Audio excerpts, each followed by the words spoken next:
Hello everyone, we have done till question number 9 of this exercise 22b. हम 11th class का chapter number 22 कर रहे हैं probability. 10th question से start करते हैं.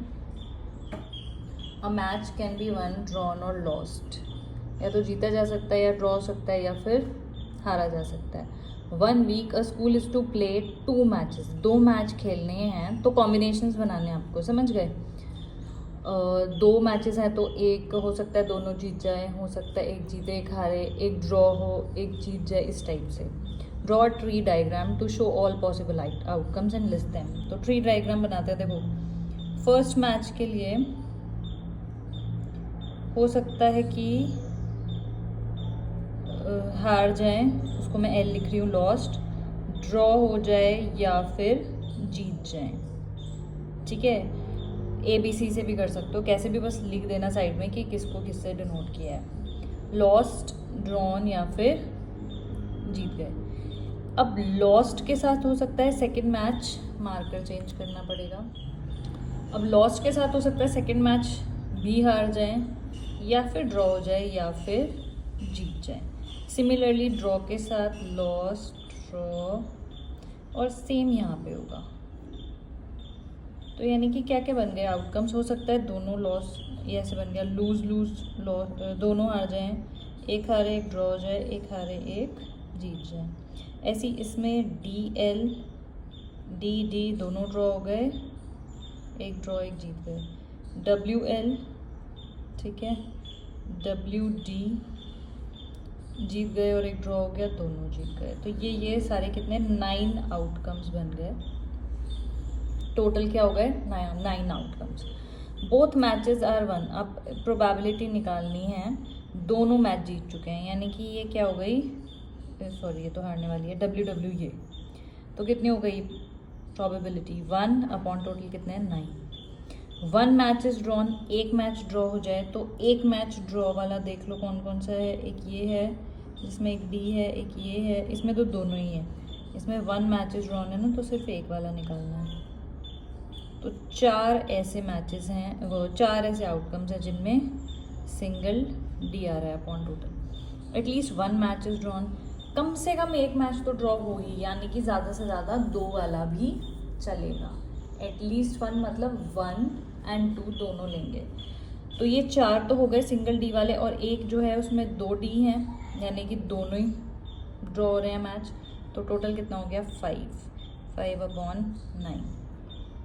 No match is lost. कोई मैच हारे ही नहीं. तो कोई मैच हारे नहीं यानी कि एक भी एल नहीं आना चाहिए. इसमें भी एल आ रहा है, एल एल एल. एक तो ये है जिसमें एक भी एल नहीं आ रहा है, एक ये है और ये है, यानी कि 4 ऐसे आउटकम्स हैं जिनमें एक भी एल नहीं आ रहा है, यानी कि एक भी मैच नहीं हारे हैं. Both matches are not lost. दोनों मैच हारे नहीं हैं.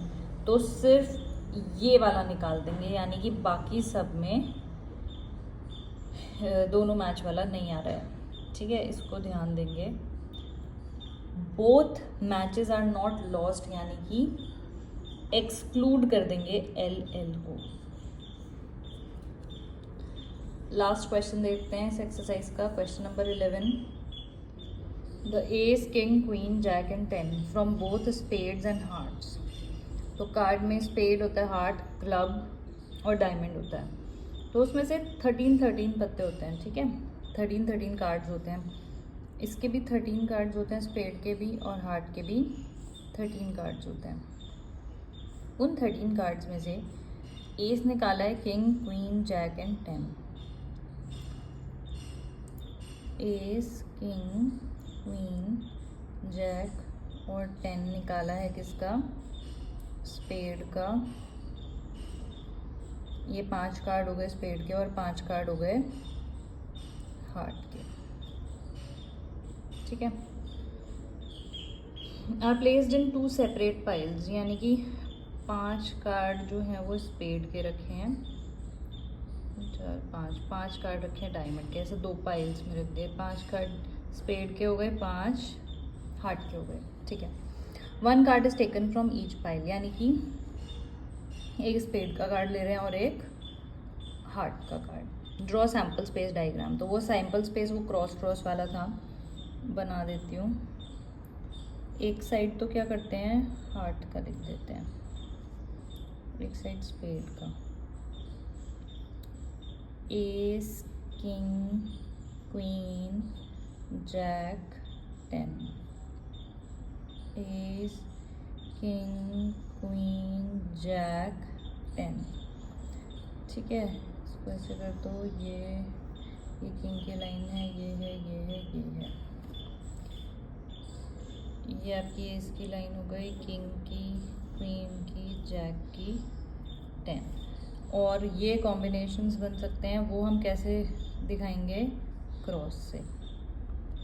ए के साथ, एस के साथ 10 हो सकता है, ठीक है। ये सब मतलब इन क्रॉस का मतलब है ए, के ए, Q A, J A, 10A, ठीक है। सिमिलरली बस ये क्या हो गया आपका सैम्पल स्पेस डायग्राम।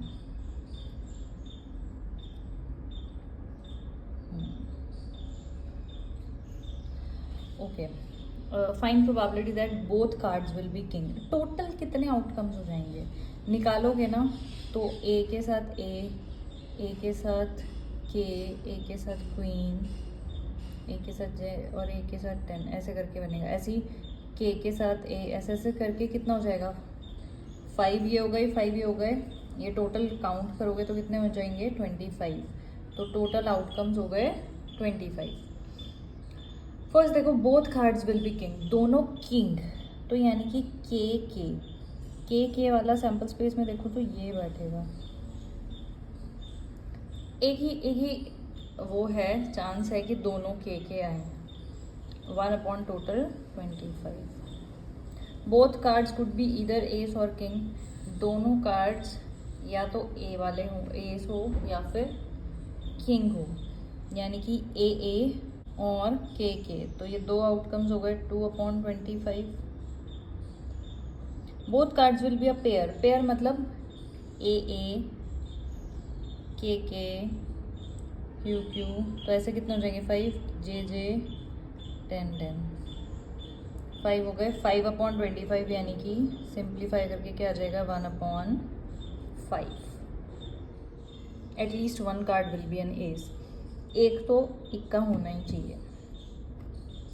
तो ए वाली लाइन काट दो, ये पूरी ए की लाइन है और ये पूरी, इनको हटा देंगे तो कितने आ जाएंगे, 1 2 3 4 5 6 7 8 9 10 11 12 13 14 15 16 ऐसे आउटकम्स होंगे, 9 आउटकम्स होंगे जिनमें ए आएगा ही आएगा। तो 16 ऐसे आउटकम्स होंगे जिनमें एक भी एस नहीं होगा। यहाँ लिख देती हूँ 16 अपॉन 25। अच्छा sorry, at least 1 card will be an ace, मतलब हटाना नहीं है। तो इक्के वाली लाइन कितनी हो जाएगी, 9 अपॉन 25। 9 ऐसे आउटकम्स होंगे जिनमें एटलीस्ट एक एज तो होगा ही। नीदर कार्ड विल बी 10 नहीं होना चाहिए। तो जब आप लिखोगे ये पूरी लाइन 10 की है, ये पूरी लाइन 10 की है, तो ये टोटल आउटकम्स कितने हैं, 9। 16 ऐसे आउटकम्स हैं जिनमें एक भी बार 10 नहीं आएगा। Neither card will be king और जैक नहीं होना चाहिए। तो किंग वाली लाइन हटा दो, जैक वाली लाइन हटा दो। किंग वाली लाइन हटा दो, ये सॉरी जैक वाली, ये किंग वाली, ये सब हटा दो। तो मैं मार्क करती हूँ कौन कौन से होंगे जिनमें नहीं आएगा। ये तो किंग वाली हो गई, क्वीन, ये जैक वाली हो गई, ये पूरी जैक वाली है, ये ठीक है। ये तो किंग वाली है, इसको हटा दो।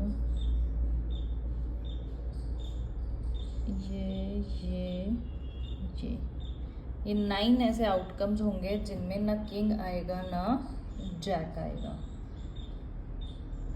9 upon 25। Neither 1 card will B spade, of course 2 का एक निकाल रहे हैं तो स्पेड तो आना ही आना है 100%। ये कार्ड स्पेड का है, एक हार्ट का लेना है, एक स्पेड का लेना है, तो ऑफ कोर्स 1 आएगी इसकी प्रोबेबिलिटी, यानी कि सारे के सारे जो चूज़ करेंगे हम उनमें स्पेड होगा ही होगा। एक स्पेड का कार्ड होगा और एक हार्ट का। Both cards will be heart, ऐसा भी नहीं, ऐसा हो ही नहीं सकता। एक स्पेड में से लेना है, एक हार्ट में से, तो दोनों हार्ट कैसे होंगे, तो इसकी प्रोबेबिलिटी हो जाएगी 0। पॉज कर करके देख लेना, समझ में आ जाएगा। अगली वीडियो में नेक्स्ट एक्सरसाइज के क्वेश्चंस करेंगे। Thank you so much for watching.